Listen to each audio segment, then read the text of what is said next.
বাংলা গল্পকথা চ্যানেলে সকলকে স্বাগত। আজকের নিবেদন আশা পূর্ণা দেবীর লেখা ছোট গল্প আর একদিন।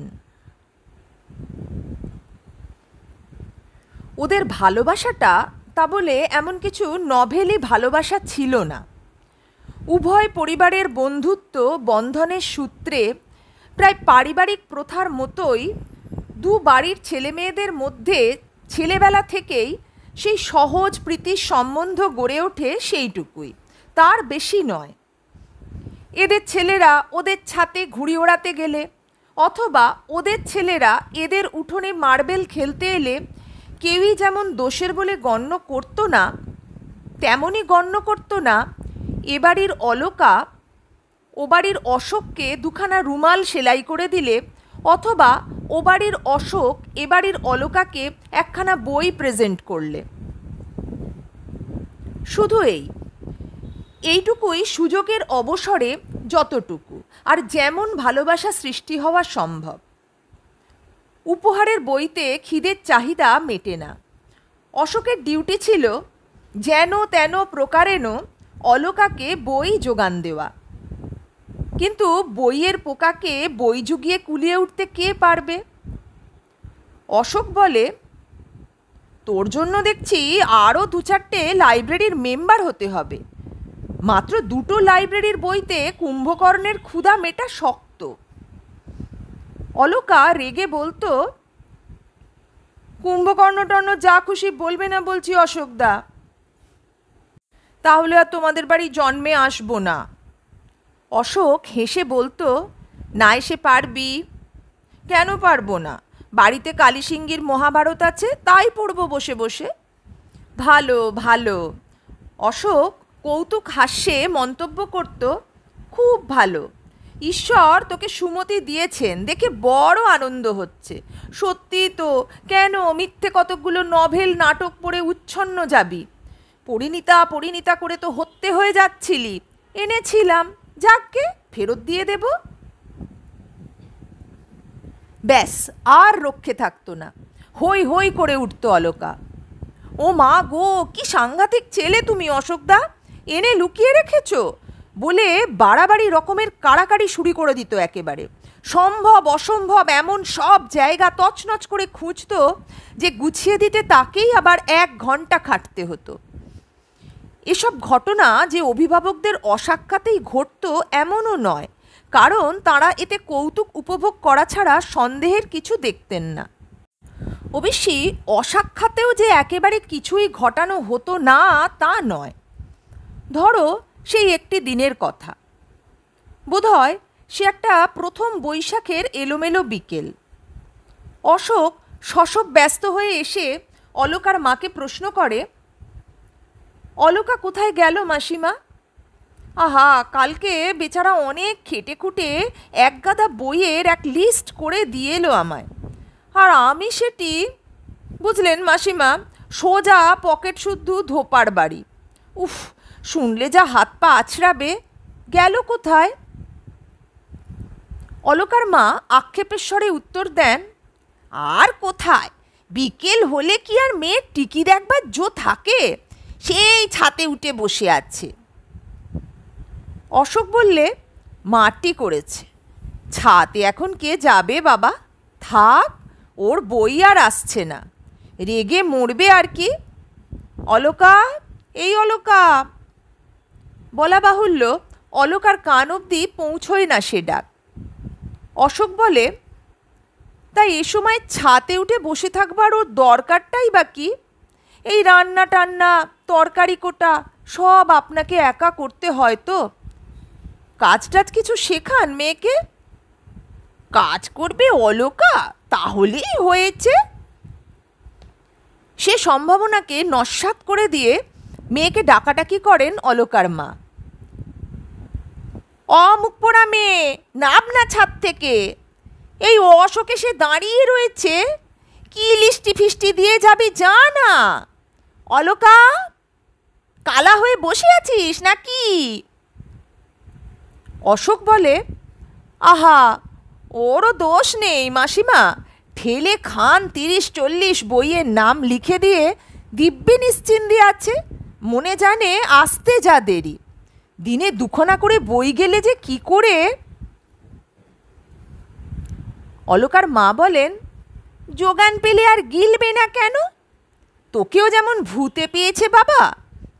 বলি, অলোকা রোশো, তোর ছাদের টঙে উঠে নিশ্চিন্দি হয়ে বসে থাকা বার করছি আমি। অশোক বলে, আপনারও ক্ষীণ কণ্ঠ 3 তলা অবধি পৌঁছবে না মাসিমা, বৃথা চেষ্টা। বিনুনি ধরে হিড় হিড় করে টেনে না আনলে আর নামানো যাবে না। বিনুনি ধরে টানবার জন্যই অগত্যা উঠতে হয় ওকে ছাতে। অলোকা অপ্রত্যাশিত খুশিতে চমকে গিয়ে বলে, ওমা, এ কি, তুমি হঠাৎ ছাতে যে? কি করব? অশোক গম্ভীরভাবে বলে, আমাকে যে ভূতে পেয়েছে। ও আবার কি কথা? অলোকা বলে, যা তা বলছো কেন? মাসিমা তো তাই বললেন। ঠিকই বলেছেন, বুদ্ধি আছে, দৃষ্টি আছে, তাই বলেছেন। তবে হিসেবে একটু ভুল করে ফেলেছেন। ভূত নয়, পেতনি। যা, বলে চঞ্চল হয়ে উঠে দাঁড়ায় অলোকা। এই নিতান্ত সহজ সাধারণ পরিহাসেও কেমন যেন ভয় ভয় করে ওর। অশোকের মুখের কথার সঙ্গে চোখও যে কথা কইতে চাইছে। চোখের ভাষাকে বড় ভয়। ও সামান্যকে এক দণ্ডে অসামান্য করে তুলতে পারে, তাই না চোখকে এড়াতে অকারণ এত মুখের কথার সৃষ্টি করা। কথাই হচ্ছে আশ্রয়। তা ভয় অশোকেরও ছিল বই কি। তা নইলে অমন বলি বলি চোখ কিছু না বলেই থেমে থাকে। ছাতে মাদুর পেতে বসে আর কিছু নয়, বই পড়ছিল অলোকা। হঠাৎ উঠে দাঁড়াতেই কোল থেকে পড়ে গেল বইটা, রবীন্দ্রনাথের চয়নিকা। কি পড়া হচ্ছিল কি? ইস, কাব্যি। কুড়িয়ে নিয়ে মাঝখান থেকে একটা কবিতা খুলে ধরে অবজ্ঞার সুরে বলে, পড়লেই হয় না শুধু বোকার মতো, মানে বুঝতে পারিস কিছু? কেন পারবো না, খুব পারি। ভগবান একা তোমাকেই সব বুদ্ধিগুলো দিয়ে দিয়েছেন নাকি? আমার তো তাই ধারণা। পারিস যদি তো পড়, এটা পড়ে মানে বল, দেখি কেমন বোধশক্তি। খোলা পাতাটার দিকে চেয়ে অলোকার মুখটা লাল হয়ে ওঠে। কথা বলার শক্তি বড় বিশেষ থাকে না। কই, কি হলো? পড়তে পারলি না? সত্যি কি পণ্ডিত! পড়তেই পারে না, আবার মানে বোঝার গুমর। দিনে দুখানা বই শেষ করার রহস্য এবার বুঝেছি। শুধু চোখ বোলাস, এই তো। শুনবি তবে? শোন, মানে বুঝিয়ে দিচ্ছি। কবি বলেছেন, তোমার এই যেন ভালোবাসিয়াছি শতরূপে শতবার, যুগে যুগে অনিবার, চিরকাল ধরে। শেষ পর্যন্ত মানে বোঝবার জন্য দাঁড়িয়ে শোনার সাহস অলোকার অন্তত ছিল না। বেচারা 14 বছরের অলোকা ছুটে পালিয়ে গেল নিচে। না, 14 বছরের নায়িকা শুনে হাসবার কিছু নেই। ঘটনাটা এ যুগের নয়, সে যুগের। তখনও 13 বছরের ললিতা সগৌরবে আঁচলে চাবির গোছা বেঁধে পাঠকের চিত্ত জয় করে বেড়াচ্ছে।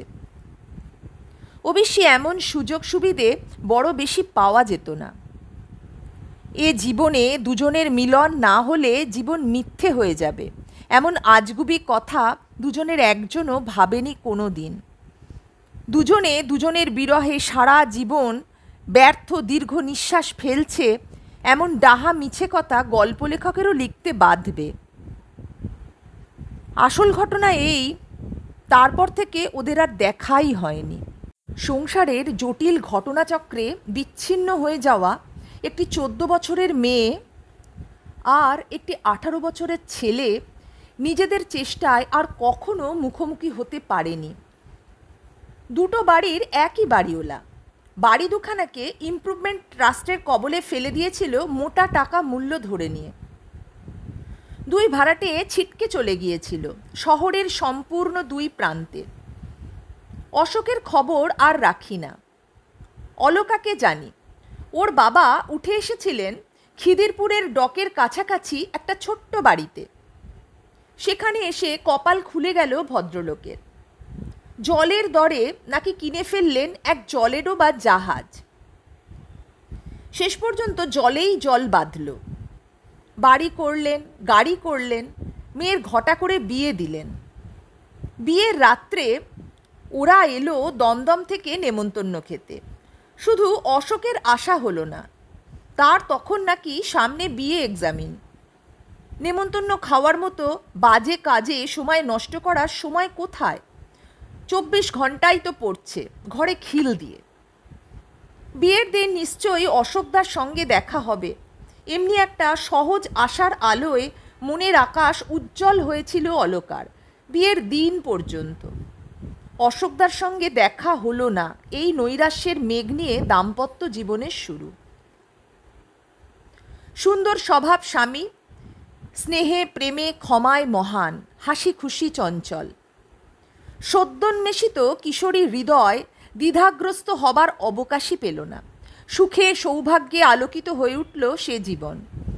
শুধু নীল আকাশের কোণে একখণ্ড হালকা মেঘের মতো লেগে রইল ওই নৈরাশ্যের মেঘটুকু। বছরের পর বছর কাটে, কৈশোর ভরে ওঠে যৌবনের উজ্জ্বলতায়। যৌবন শান্ত হয়ে আসে অনিবার্য পরিণতির গাম্ভীর্যে। আজকের 40 বছরের বিজ্ঞ অলকার মধ্যে 14 বছরের সেই বুদ্ধিহীন মেয়েটাকে আবিষ্কার করতে যাওয়া পাগলামি। ওর নামটা যে অলকা কথাও আর সহজে মনে পড়ে না, ওর নিজেরও নয়। নামের দরকারই বা কবে পড়েছে? তবু রয়ে গেছে একটা হাস্যকর পাগলামি, দীর্ঘকালের অর্থহীন অভ্যাস। সময় অসময়ে অকারণে একবার মনে করা, আর কখনো দেখা হলো না। কিন্তু এও এক অদ্ভুত, ভাবলে কি যে আশ্চর্য লাগে অলকার। এই সুদীর্ঘ কালের মধ্যে দৈবাৎ কখনো কোনোদিনও কি দেখা হয়ে যেতে নেই? ভাষা জগতে তাহলে অপ্রত্যাশিত, আকস্মিক, সহসা এসব শব্দগুলো আছে কেন? সহসা দেখা হয়েও কি যায় না কারুর সঙ্গে? বহুদিনের অদেখা, পরিচিত, স্বল্প পরিচিত, বাঞ্ছিত, অবাঞ্ছিত কত লোকের সঙ্গেই তো দেখা হয়ে যায় যখন তখন, পথে ঘাটে, ট্রামে, বাসে, সিনেমায়, বারোয়ারি তলায়, দোকানে, স্টেশনে, দেশে বিদেশে। শুধু সেই লোকটাই এত দুর্লভ, কোথাও তার ছায়া মাত্র চোখে পড়ল না এই 26টি বছরের মধ্যে। আর সব থেকে আরও অদ্ভুত যে একই শহরে বাস করে আসছে দুজনে, হয়তো ঠিকানা জোগাড় করাও খুব শক্ত নয়। ঠিকানা জোগাড় করে যে কোনো দিন আচমকা গিয়ে পড়া যায় অশোকের বাড়ি। বলা যায়, কি গো অশোকদা, একেবারে যে ভুলেই গেলে। ক্ষতি কি? সত্যিই তো, ক্ষতি কি? গেলেই হয়। অশোকের বউ তোমাকে ধরে মারবে না নিশ্চয়। এ অভিমতটা অলকার স্বামী দেবেশের। অলকার অশোক ঘটিত হৃদয় দৌর্বল্যের খবর তার অজানা নয়। কম বয়সে একদা অতি বিশ্বস্ততার ছেলেমানুষি মোহে স্বামীর কাছে গল্প করেছিল। অলকা প্রথম প্রেমের রঙিন কাহিনী আক্ষেপ করেছিল আশ্চর্যি, আর কখনো দেখা হলো না। এখনও মাঝে মাঝে কথা উঠলেই বলে, যাই বলো বাপু, আর একবার দেখা হওয়ার ইচ্ছে আমার এখনও খুব আছে। তা কথাটা ওঠেই যখন তখন। কৌতুকপ্রিয় দেবেশ ইচ্ছে করে ওঠায় অলকাকে রাগাতে। অশোকদা নামটা দেবেশের কাছে যেন প্রচলিত প্রবাদ, বারবার চলে আসছে। কখনো জানলায় কি বারান্দায় একটু বেশিক্ষণ যদি দাঁড়িয়ে থাকতে দেখলো অলকাকে, অমনি বলবে, কি গো রাস্তায় অশোকদা নাকি? বাতায়ন পানে দুআঁখি তুলিয়া।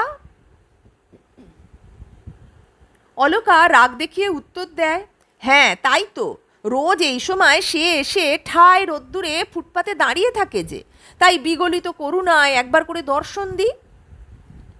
পথে ঘাটে, বাসে, ট্রামে, যেখানে সেখানে অলকাকে খেপানো এক মজা দেবেশের। কথায় অবশ্যই এঁটে উঠতে পারে না অলকাকে, তবু বলতে ছাড়ে না। ওদের এই স্বচ্ছন্দ দাম্পত্য জীবনের মধ্যে অশোকেরও একটা স্থান আছে। বিশিষ্টও নয়, অপরিহার্যও নয়, তবু আছে। ভাতের সঙ্গে থালার আগায় নুনের মতো, পানের সঙ্গে ডিবের কানায় চুনের মতো। আছে শুধু আলাপ আলোচনার স্বাদে আর একটু আস্বাদ দিতে। যতটুকু প্রয়োজন তার বেশি খানিকটা ব্যবহার করে ফেলবার মতো স্পষ্টভাবে নেই। হয়তো ট্রামে চেপে যাচ্ছে অলকা আলিপুরে ননদের বাড়ি বেড়াতে। হয়তো ওদিকে গাড়ির ভিড় একটু পাতলা হয়ে গেছে। দেবেশ হঠাৎ নিম্নস্বরে বলে বসে, দেখো দেখো, ওপাশের ওই ভদ্রলোকটি তোমার অশোকদা নয় তো? সেই থেকে দেখছি হাঁ করে তাকিয়ে আছে তোমার দিকে। অলকা চমকে তাকায়। বুকের মধ্যে ছলাৎ করে ওঠে একটা আশার ঢেউ। তারপর মুখ ফিরিয়ে নিয়ে ভুরু কুঁচকে বলে, কথাবার্তায় একটু সভ্য হতে শেখো দেখি। বেশ, মজা মন্দ নয়। আমি হলাম অসভ্য, আর ওই ব্যক্তিটি যে সেই স্তক তোমার মুখ থেকে চোখ ফেরাতে পারছে না, তার কি? আমি ভাবলাম হয়তোবা তোমার সে, তা নইলে কেন এমন করে চেয়ে থাকবে? অলকা হাসি চাপা মুখ গম্ভীর করে বলে, আমি পথে বেরোলে হাঁ করে চেয়ে থাকা ছাড়া উপায় থাকে না যে লোকের। সভ্যতা বজায় রাখে কি করে? তা বলে আমার সে অমন নয়। এতদিনে যে সে কি হয়ে উঠেছে জানো তুমি? থামো তুমি, মেলা বকবক করো না, লোকটা তাকাচ্ছে। বারোয়ারি তলায় কি কোনো কিছুর মেলায়, হয়তো ভিড়ের ঠেলায় একটু চোখ ছাড়া হয়ে গেছে অলকা। দেবেশ এগিয়ে গেছে সামনে, নয়তো পড়ে আছে পিছনে। দুজনেই খুঁজছে দুজনকে। দেখা হতেই দেবেশ স্বচ্ছন্দে বলে বসল, উফ, রক্ষে পাই। ভাবলাম হয়তোবা মেলার ভিড়ে হঠাৎ হারানো প্রথম প্রেমকে খুঁজে পেয়ে আমাকে ভুলে শটকালে তার সঙ্গে। অলকা উত্তর দেয়, চমৎকার, কল্পনা শক্তি কি প্রখর। আমার প্রথম প্রেমকে আমি যদি বা ভুলে নিশ্চিন্তে থাকি, তুমি আর ভুলতে পারলে না দেখছি।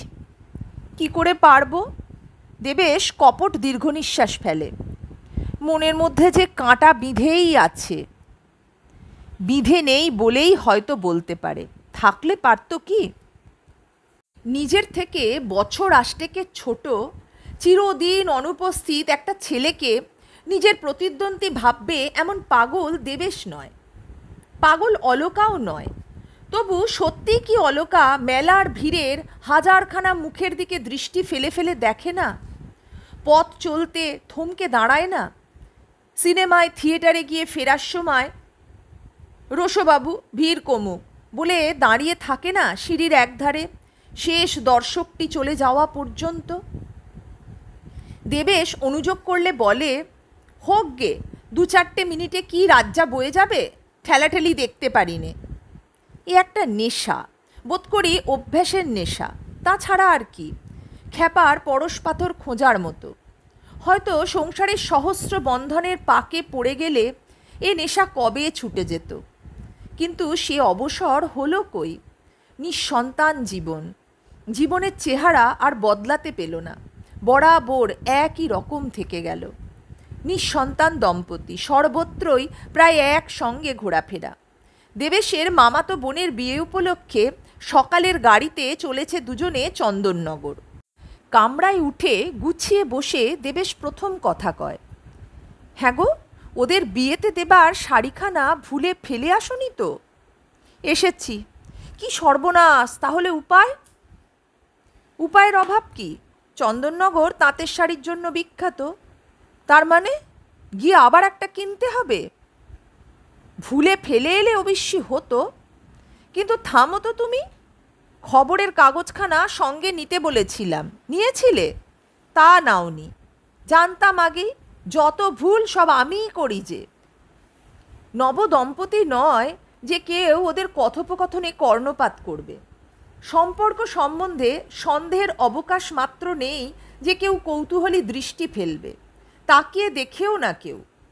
শুধু বোধ করি খবরের কাগজ কথাটা উচ্চারিত হতেই একেবারে কোণের দিকে যে ভদ্রলোক একখানা খোলা খবরের কাগজে নাক ডুবিয়ে বসেছিলেন, তিনি কাগজখানা আর একটু বাগিয়ে ধরে নড়ে চড়ে কিছু গুছিয়ে বসেন।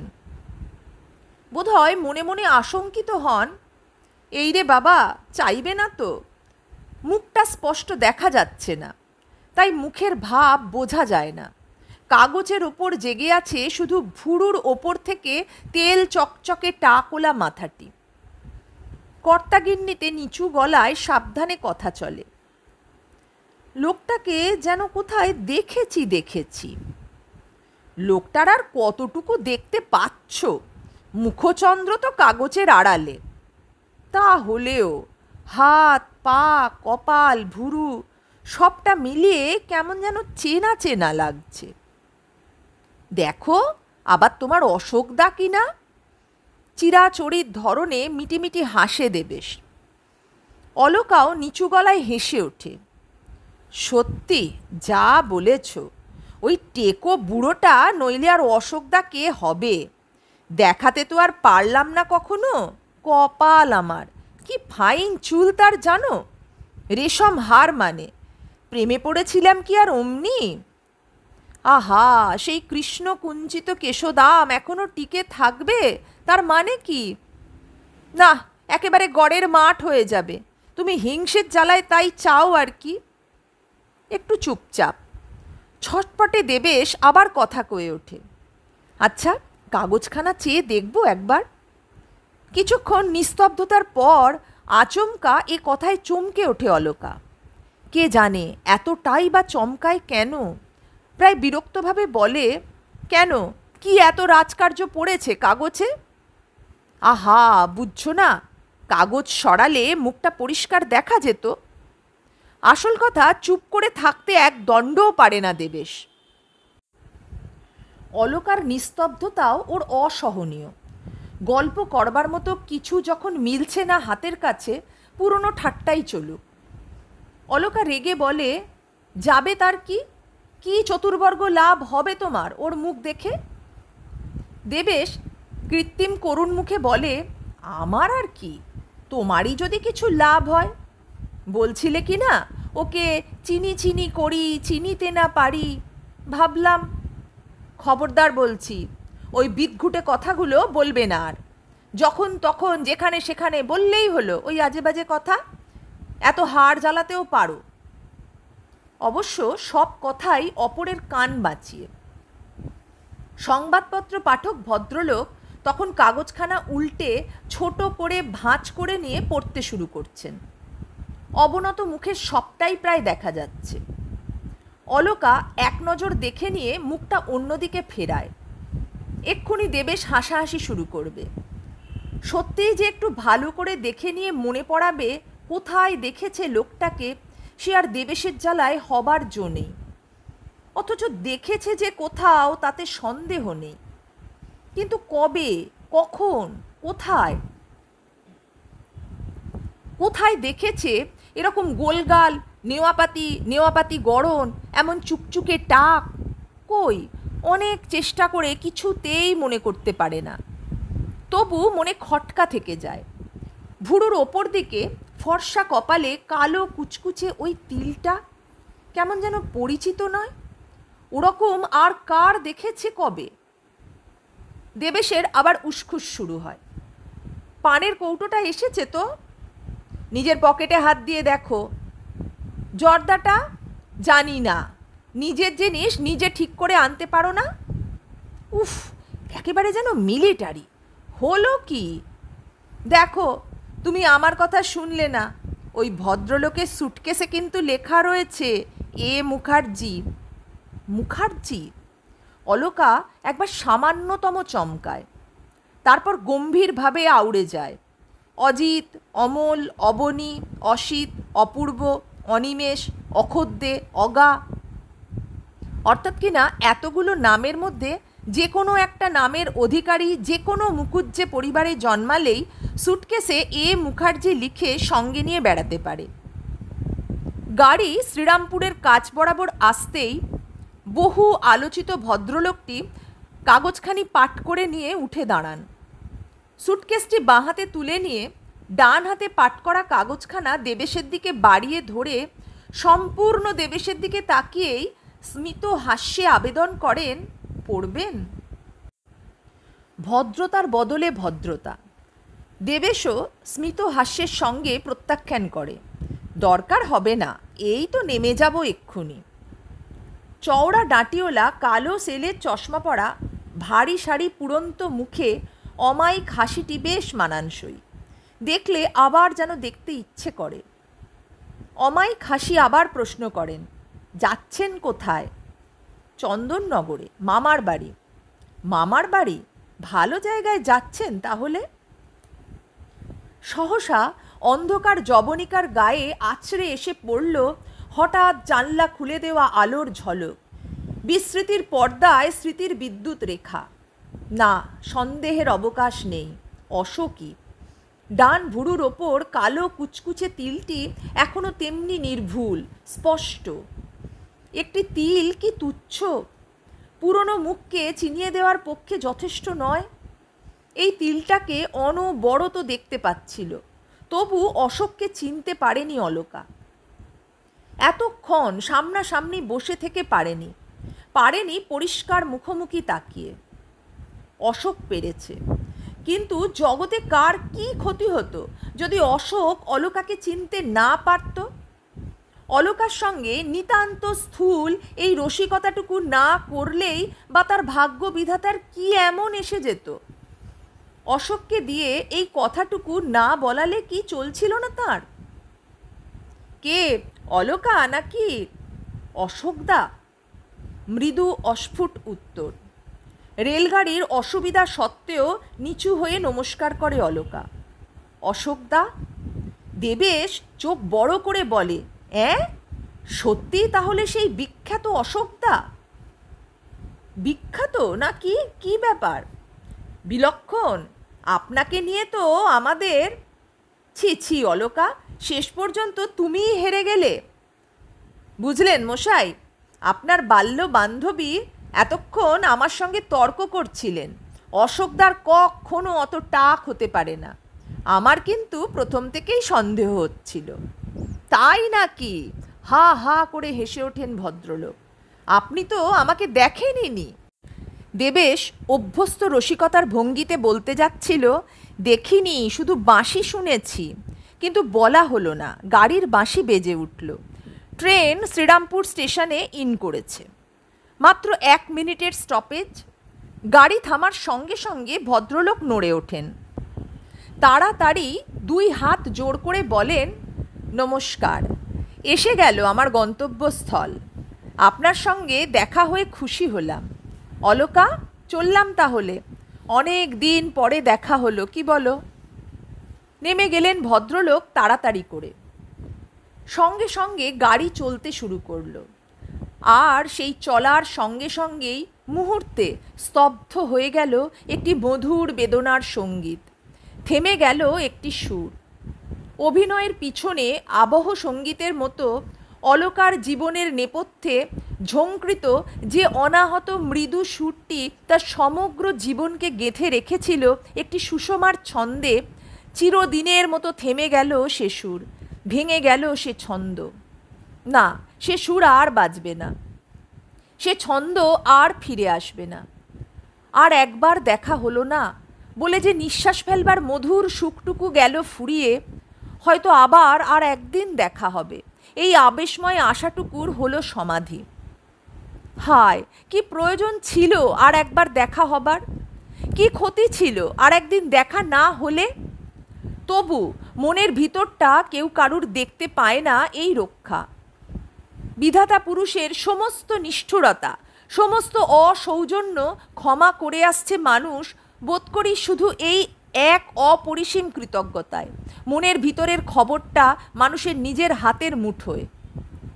তাই হাত বাড়িয়ে দেবেশের ওপাশ থেকে পানের কৌটোটা তুলে নিয়ে একটা পান বার করতে করতে অলকা বলে, এই ভুঁড়ি, ওই টাক, ছি, চিনতে পারেনি বলে খুব তো লজ্জা দিলে। চেনবার কোনো উপায় রেখেছে? তা কি জানি, দেবেশ হাসে। আমি তো আর আগে দেখিনি। ও কি, পানটা ছিঁড়ছ যে ছেলে মানুষের মতো, খাবে না? না, শুকিয়ে গেছে। তা গেছে বই কি, নেহাতি শুকিয়ে গেছে। নইলে তুচ্ছ একটু কাজের ক্ষতি করে কিছুক্ষণের জন্য কি সহযাত্রী হওয়া যেত না, যাওয়া যেত না অলকার গন্তব্যস্থল পর্যন্ত? জরুরি কাজ, কাজ কত জরুরি হওয়া সম্ভব